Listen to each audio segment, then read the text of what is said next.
Excelentíssima senhora juíza presidente, nome da defesa, força policial, eventuais da justiça, jovens que não estiveram presentes também à disposição do Ministério Público,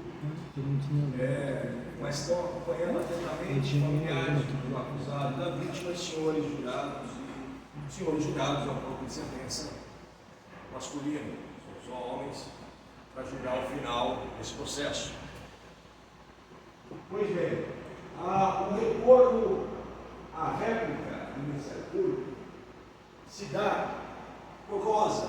Qual a finalidade dessa réplica?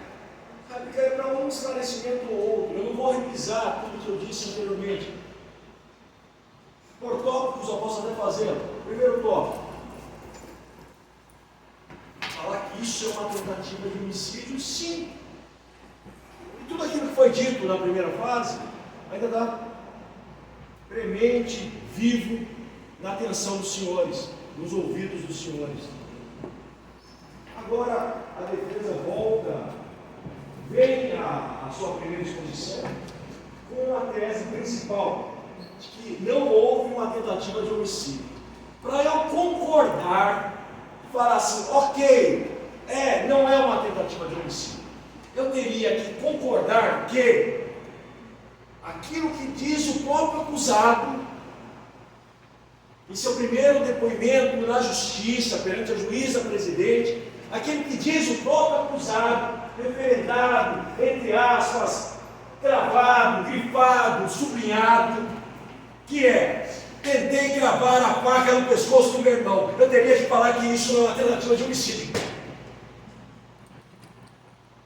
Se vossas excelências, os senhores conseguirem, na consciência de justiça dos senhores, dizer a viva voz, a todos os pulmões, a todo o ar, a toda a vida, que alguém, o irmão, que tenta cravar uma faca no pescoço do outro irmão, não tentou matá-lo, ok. Podem desclassificar esse crime. Mas eu tenho absoluta certeza que a resposta é: assim, agindo, o acusado deu início à execução do crime de tentativa de homicídio? Sim. Eu não vou acreditar, assim como não acredito em vasos com cera, em vasos com remendos. Origem da palavra sincera: o vendedor que vende o vaso íntegro e coloca sincera, sem cera. O vendedor que vende o vaso maquiado, cheio de remendos, como são os remendos colocados em todos os depoimentos do Darley, infelizmente. E esse último remendo é o remendo em que a primeira facada é uma facada de uma faca que caiu de pé na sua bainha, e ele não dá a primeira facada, mas dá a segunda. Mas ele próprio disse, num depoimento anterior prestado na própria justiça, gravado, repasado, lido e relido por vossas excelências. Lido e relido por vossas excelências, que estão aqui com ouvidos atentos, ouvidos esses, lembra que eu falei o tempo todo na primeira parte da exposição? Esse é um julgamento onde não precisa se ver, pode fechar-se os olhos. Fechem os olhos, senhores, fechem os olhos e ouçam. E ouçam os barulhos de alguém que esfaqueia o irmão. Ouçam os barulhos do desespero de uma família que não é culpada, que busca a solução. Ouçam o barulho de uma mãe desesperada. Ouçam os barulhos que um cego escuta, de um filho com uma faca tentando golpear outro pescoço. Se as senhoras e os senhores, os olhos fechados, conseguirem responder que isso não é uma tentativa de homicídio, ok.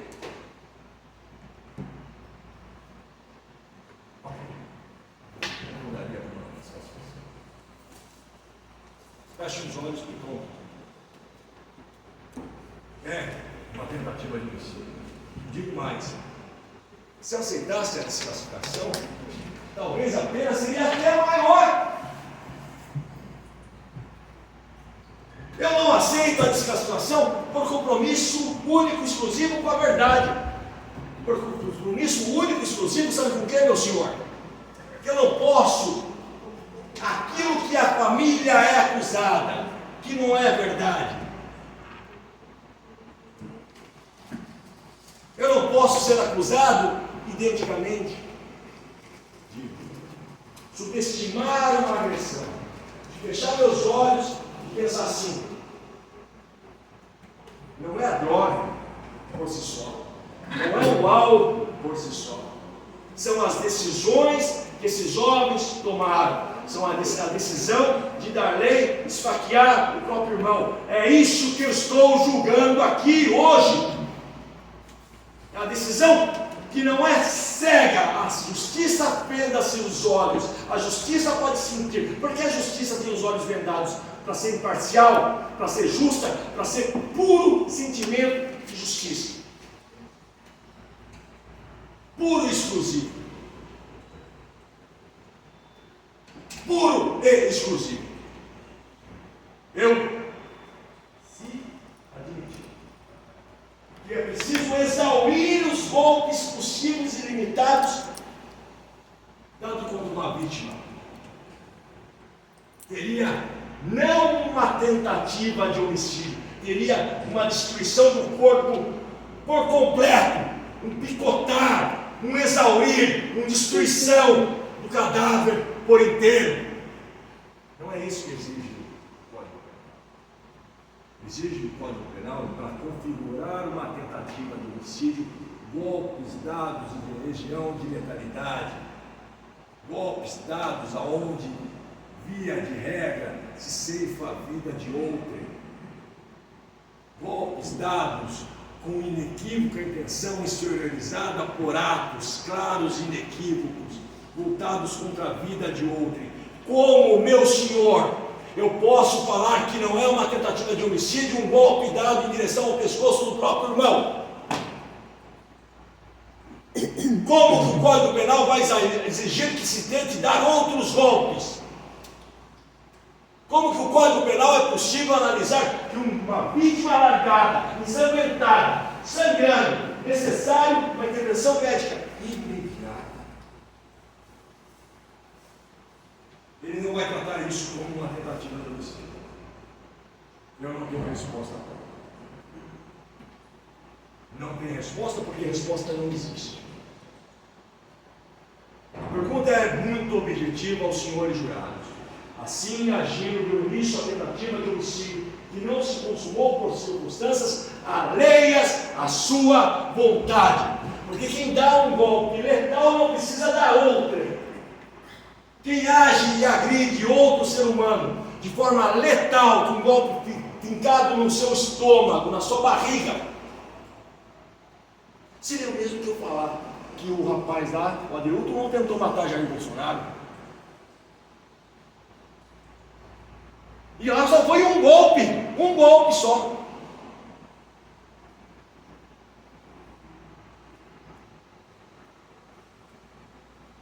Um único golpe. Ah, ele foi segurado, podia ser um rapidão.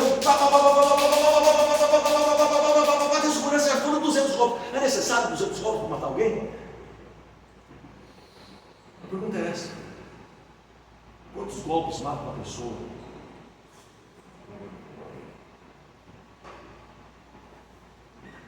Uma única exteriorização do ódio, do treino,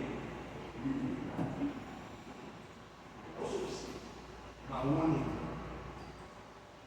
Se havia sombra de dúvidas que um golpe dado no abdômen já seria por si só uma tentativa de homicídio, vem o acusado e nos dá categoricamente a solução para o terceiro quesito. Tentei ainda dar um golpe contra o pescoço, só que ele repeliu tal golpe. Não morrendo por circunstâncias alheias à sua vontade. A sua vontade, a vontade do agente.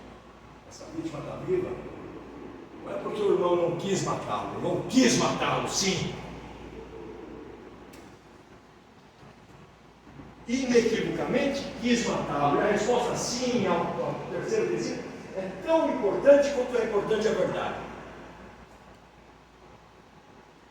Não estou fazendo dosimetria de pena, não estou fazendo tabuada de cálculo penal, porque eu digo aos senhores, talvez seja a pena mais alta uma lesão corporal de natureza grave. Talvez. Mas não me importa o cálculo da pena, me importa, sabe o quê? Estabelecer a verdade. Porque sem a verdade essa família não se reconstrói. Sem a verdade eles não se redimem. Sem a verdade não tem solução alguma para caso nenhum. Não tem solução, meu caro. Como que eu vou solucionar um caso que é complexo só a partir do momento que se admite tantas pequenas inverdades? Mas é simples a ponto de você estabelecer uma verdade. O irmão, um golpe no abdômen, um motivo que já está estabelecido lá no privilégio, que peço que os senhores e os senhores reconheçam o privilégio. Sim, agiu sob provocação. Sim, Leonardo também provocou. Sim, provocou. Precisa sim ser estabelecida essa verdade. Lá no último quesito. Mas assim agindo deu início à execução do crime de homicídio, sim. Facada no abdômen, relativa de facada no pescoço, e não com facada nas costas. Não precisava mais facada alguma. E o crime não se consumou porque ele teve atendimento médico. É só isso que eu peço. Absolve o acusado? Não, não absolve o acusado. Não é caso de absolvição, senhores. Não é possível. Tanto acho que a defesa pediu absolvição, mas pediu de uma forma. Eu não quero absolver pela exame corporal, eu quero só absolver por isso. Não, uma forma meio transversa de absolvição. Não é, porque não é caso de absolvição. Não é nem possível, talvez, a transversidade seja a razão, é impossível se pedir uma absolvição no caso como esse. A tangente aí se dá nesse sentido. Não, diretamente eu não consigo pedir absolvição. Vou pedir uma desclassificação falando que ela podia exaurir golpes. Não, isso não é exigível, exaurir golpes. Dá os golpes de forma ilimitada. O que exige Código Penal é golpe de forma a atingir a vítima de forma letal, ponto. Daí adiante, a tal ponte de ouro só se percorre se tomar medidas eficazes. Artigo 5º, artigo 10º, artigo 15 do Código Penal.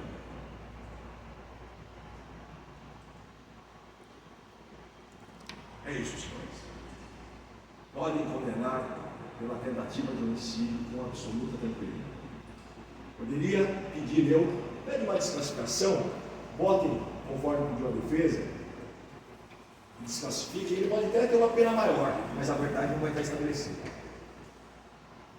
Ouçam e leiam com atenção que a desclassificação é incabível contra um ser humano que precisa sim saber restabelecimento da verdade e que depois de dar uma facada contra o abdômen do próprio irmão, ainda tenta cravar nas palavras do acusado. Eu vou terminar essa exposição com as palavras do acusado. Ainda tentei cravar a espada, a faca, o punhal, o instrumento que estava em minha posse contra o pescoço do meu irmão. É isso que diz o acusado. Feche os olhos e pense se isso não é compatível com isso. É assim que eu encaminho, por último, por fim, de forma breve, o pedido de que votem de acordo com a justiça, com a verdade e com a consciência. Nada além disso. Nenhuma palavra a mais do que essa. Obrigado, senhores, pelos ouvidos e pela atenção.